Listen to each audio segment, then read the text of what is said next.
Hi, you guys. My name's Elena, and I'm going to be telling you a little bit about the Anniston Grace Foundation because Leanne is donating $10 from every piece of jewelry sold to the Anniston Grace Foundation.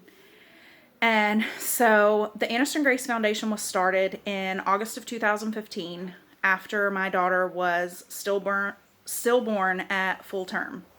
Her name was Anniston Grace, and when we were in the hospital after losing Anniston, Leanne came because she had been down a similar road. She actually lost her sweet baby Thanksgiving the week I found out I was pregnant with Anniston. And so I had literally avoided her for 9 months as much as I could, because I didn't know what to say and do, but mostly because my belly was growing and hers wasn't. And I just felt like I was going to add to her pain. There was nothing I could do or say to make it any better, but just my belly was going to make it worse. And so I just avoided her. And I felt bad because I thought I should be doing something different, but I didn't know what that something was. And so when she walked in the door, it meant so much because I just realized, she's not upset with me for avoiding her. She might not have even noticed I had been avoiding her, because we hadn't really gotten to know each other very well yet. We went to the same church, but it was a very small church, so it was kind of hard not to get to know people. But she came in and she had this stuffed puppy for me and a card. She told me, open it, later. And so I did. I opened it as soon as they walked out of the door. And it explained that her nurse had done something similar for her when she lost Thanksgiving. And to have something to hold in her aching arms helped so much. And it's crazy, but it totally does. Just a stuffed animal, helps ease that physical ache that your arms have. Because when your body knows that there's supposed to be a baby in your arms, but there's not a baby in your arms just physically hurt. And so she gave me this stuffed puppy that was about the same size as Anniston. She was a big girl, and it just meant so much to me. And that stuffed puppy is still in my room on my bed. And then my sister-in-law, Carrie, who is a labor and delivery nurse in Tennessee, she just drove down here fast as she could, because she knew that there was a certain amount of time that she would have to be able to see Anniston. And so she shot down here, and she got handprints. You can see them back here behind me. Handprints and footprints with acid-free paper, acid-free ink, and the ink is the permanent black ink. And then she also got imprints of her hands and feet. I don't know if you can see those back down there. And those are in Crayola Model Magic. And the texture of Crayola Model Magic, it's smooth, almost like skin, and it just picks up every little detail when you make an imprint in it. So every little wrinkle in her little fat fingers is there. Every little, everything. So I can run my fingers over there and over the imprints and feel her little hands and feet, and that is priceless. I think those are probably my son's most prized possession. She also got a lock of her hair.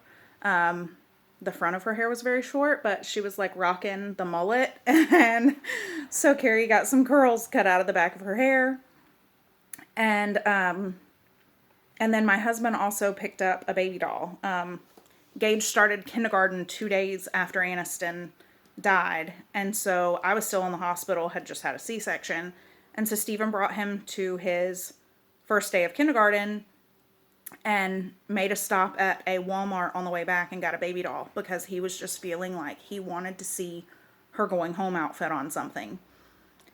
And crazy enough, after he picked it up, he got a call from the store where we had ordered her original going home outfit, that then we were told would not be there in time, and it was there.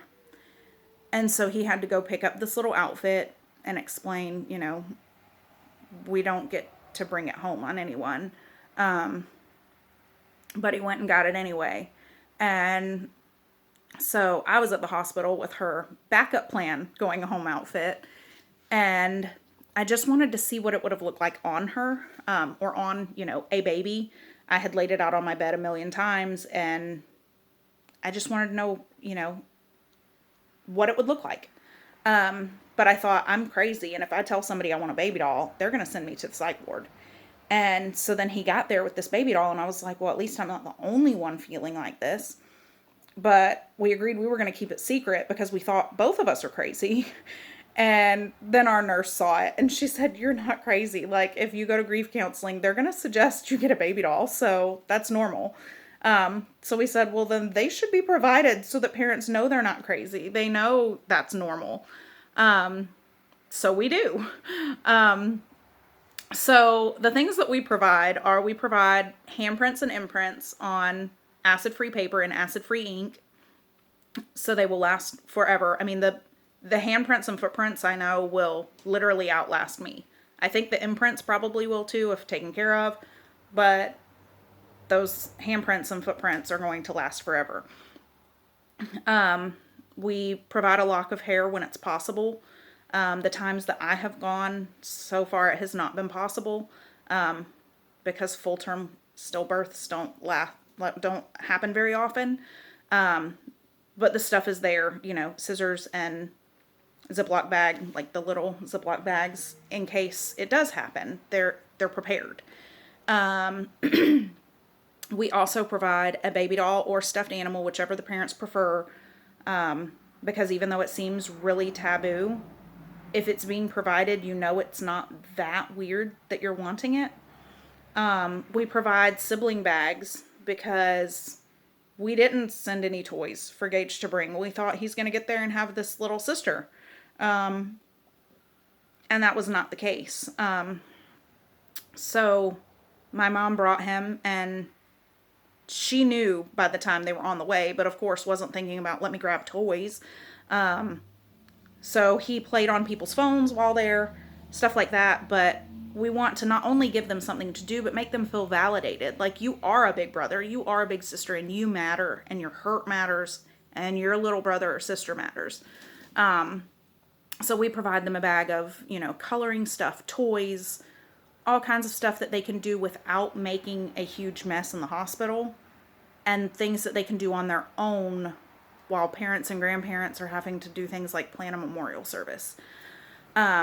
We also provide families with a card of things that do's and don'ts, kind of on one side it's do's, on the other side it's don'ts. And it's things that you can say and do that are helpful.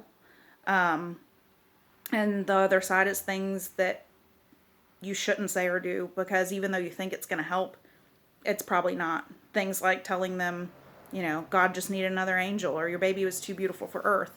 That's not something that someone wants to hear right after their baby dies. And nothing you can say is going to make it okay.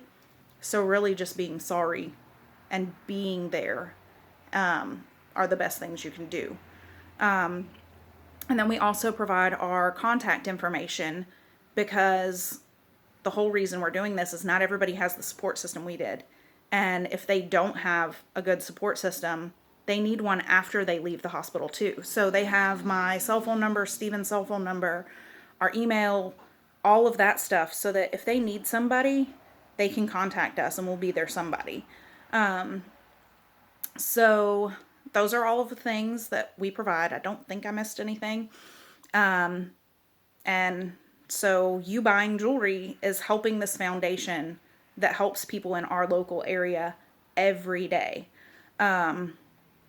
We are currently already in UF Health. We're in their mother-baby unit, their labor and delivery unit, and their NICU unit. And that reminds me, in the NICU, we are starting to make little gowns.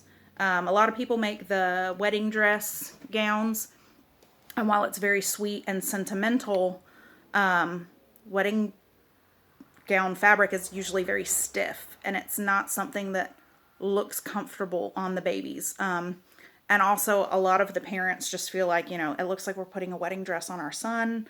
So the hospital has asked us to make something that's more like a newborn sleeper.